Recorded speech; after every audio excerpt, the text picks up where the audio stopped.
Chicos, buenos días. Hoy vamos a empezar nuestra clase de Historia de México. Como verán, pues hoy empezamos un nuevo mes. Vamos a empezar y pues a echarle ganillas. Soy su profesor, mi nombre es Juan José y pues espero poder ayudarlos con sus dudas, con sus preguntas.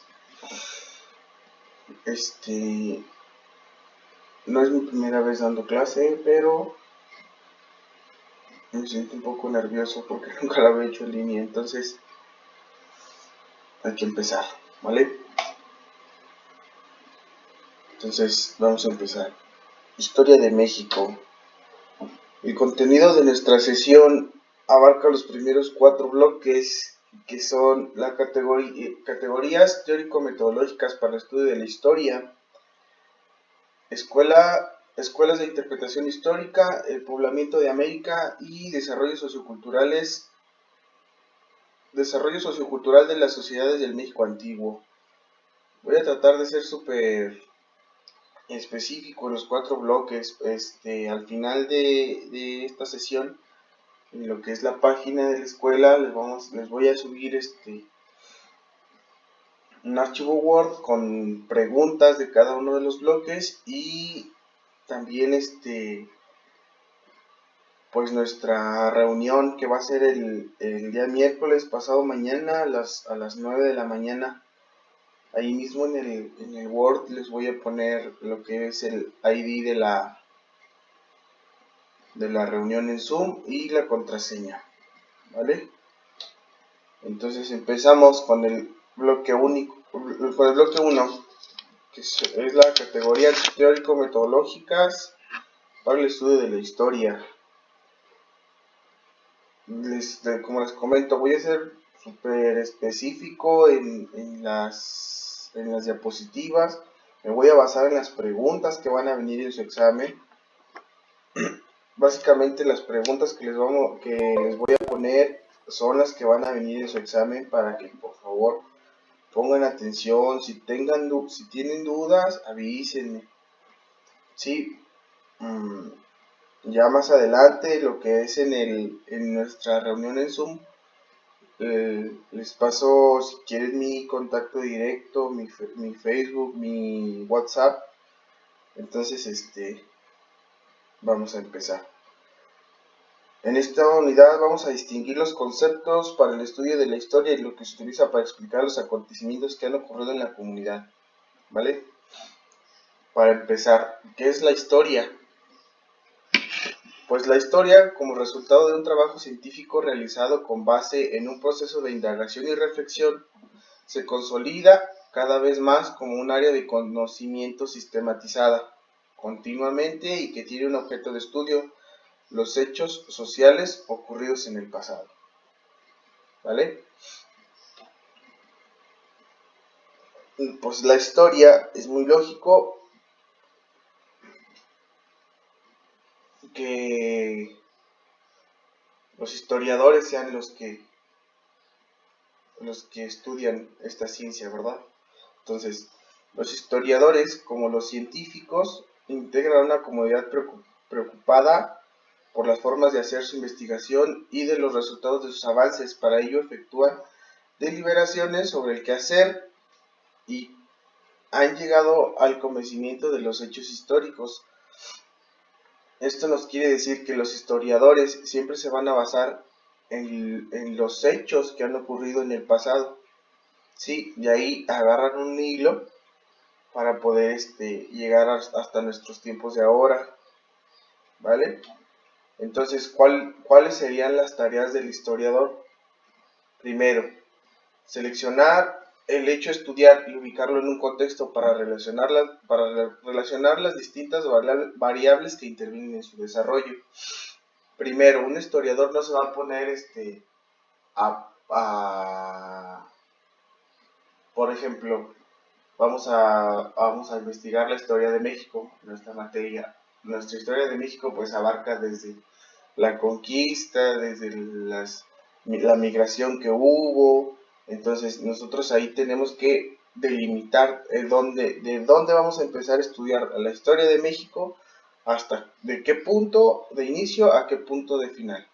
Entonces, lo otro que dice, realizar una delimitación justificada del tiempo cronológico en que se sitúe su objeto de investigación, como les menciono. Vamos a empezar desde un principio bien establecido hasta un final también establecido, ¿vale? Porque si empezamos a investigar la historia de México, nos vamos a llevar, pues, no sé, 1000 años, ¿no? Entonces, es lo que les menciono. Siempre tener delimitada y justificada nuestro tiempo, de dónde vamos a empezar, ¿vale? Otra, definir el espacio de ubicación del tema a investigar, el espacio territorial, igual, tener definida de dónde vamos, en qué espacio nos vamos a situar. Por ejemplo, la independencia, vamos a ver, por ejemplo, lo que pasó en el norte, y ahí ya estamos definiendo un espacio en lo que es nuestra república, ¿verdad? A eso se refiere con definir nuestro espacio. Y al final dice indagar registros del pasado. Sí, está muy claro, ¿no? Vale. Seguimos. Entonces, esto quiero que lo tengan muy en cuenta. Este cuadrito que ven aquí, este triangulito, perdón, que ven aquí en medio. Si no tenemos un tiempo, si no tenemos un sujeto y si no tenemos un espacio, no vamos a tener un hecho histórico, ¿vale? Entonces dice que hablar del sujeto de la historia es hablar del elemento de la historia, su posibilidad de ser. El hombre es quien la hace y también el que la escribe, obviamente considerando al hombre como su sentido genérico. Así entonces no puede haber historia sin sujeto, pero tampoco puede haber sujeto sin historia. ¿Entendido? Para poder comprender cómo se ha actuado el sujeto de la historia es necesario hacer el uso de una expresión que los historiadores han construido y que se conoce como sujeto histórico. Este triángulo quiero que lo tengan muy en cuenta. Siempre vamos a tener un tiempo, un sujeto y un espacio para poder tener un hecho histórico. ¿Vale? Ok. Entonces, en la historia se encuentran varios actores. En este caso, el actor individual es un actor social cuando encierran en sí los valores que se representan, algo para una sociedad, y puede ser un hombre, una mujer que pretendan alcanzar objetivos personales o colectivos, pero también puede ser un actor colectivo en busca de intereses compartidos, como lo hacen los estudiantes, las mujeres o los jóvenes que tienen algo por qué luchar. Estos actores, individuales o colectivos, se mueven en función de la cultura y acatan algunas normas institucionales, aunque por momentos las rompan. De esta forma es necesario comprender que actor individual y colectivo no son contrarios y actúan entre márgenes de lo dado y lo posible. ¿Entendido? Entonces creo que aquí no hay mucho problema entre estos actores, ¿verdad? Seguimos. Para la historia siempre se apoya o tiene algunas ciencias auxiliares. En este caso la geografía, lo que les mencionaba ahorita, el territorio, delimitar su territorio. Otra que es la arqueología, por sus monumentos y sus obras de arte antiguos, ¿verdad? Genealogía, que son los antepasados. La heráldica, las imágenes y las figuras antiguas con las que se comunicaban o con las que se representaban algunas sociedades. La paleografía, que son los documentos antiguos, en este caso leer documentos antiguos. Y la antropología, que esta es la que estudia la naturaleza humana. ¿Entendido? Como les digo, vamos a tratar de ser específicos, vamos a tratar de ser concretos para que ustedes no se revuelvan. Entonces, si tienen alguna duda, por favor, háganmela saber. directos. Nos vamos al bloque 2, que son las escuelas de interpretación histórica. ¿Sí? Empezamos con la escuela marxista. Karl Marx es un pensador alemán que efectuó un conjunto entre las investigaciones que realizaba y una propuesta de transformación de la realidad que analizó. El Capital, que es una de sus principales obras publicadas, aunque incluso aportó resultados de investigación que posibilitaron una interpretación de la historia, contraste con el positivismo y con el historicismo. Al dedicarse a efectuar el análisis histórico del surgimiento y consolidación del sistema capitalista, efectuó una revisión de distintos tipos de fuentes económicas, políticas y filosóficas que derivaron en una interpretación materialista de la historia. Esta es nuestra primera escuela de Karl Marx, ¿vale? Entonces, pues Karl Marx tenía un muy amigo que era Federico Engels, y el trabajo humano es el mediador más importante en nombre y la naturaleza. Era la filosofía de ellos dos, ¿entendido? En este caso particular, Engels desarrolló un texto titulado El papel del trabajo en la transformación del mono en hombre, en el que se resalta esta consideración. En términos muy sucintos, se plantea cómo la necesidad básica humana impelen al hombre en la transformación de la naturaleza, y esa misma naturaleza modificada por el hombre le impacta a él, ¿vale? Entonces quedamos, para Marx y Federico, ellos son unos principales actores del movimiento marxista, ¿vale?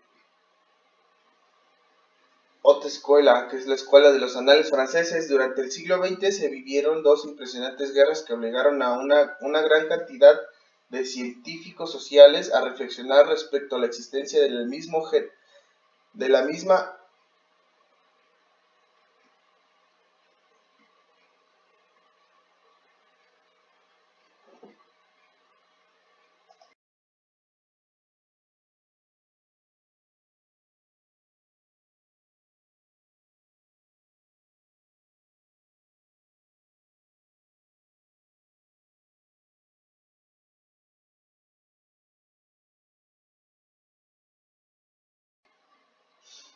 Vale, entonces, uno de los países que se vio inserto en ambas conflagraciones fue Francia. Aportó una perspectiva que hizo revitalizar a la historia como una posibilidad de explicación en tan impactante realidad. Sí, esta fue también otra escuela de los anales franceses, pues que surgió en el siglo XX. En estas, pues vivieron dos impresionantes guerras obligadas a que obligaron a gran cantidad de científicos sociales a reflexionar respecto a la existencia del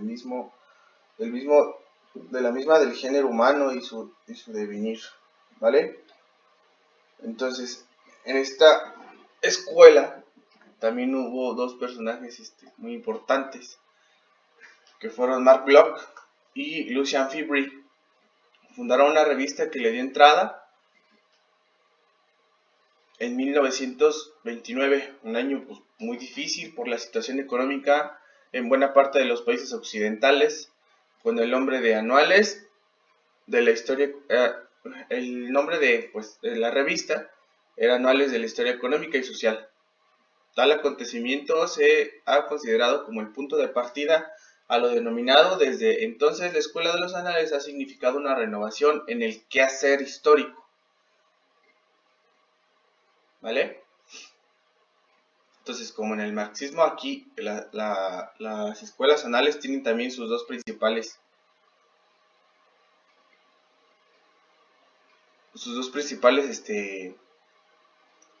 pues actores, sus dos principales fundadores, por así decirlo.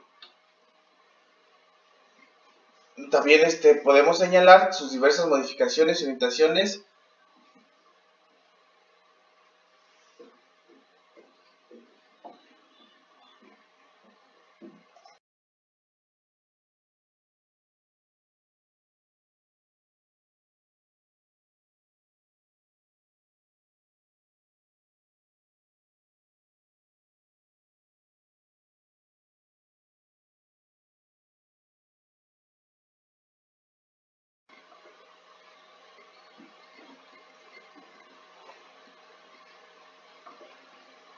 Entonces, seguimos.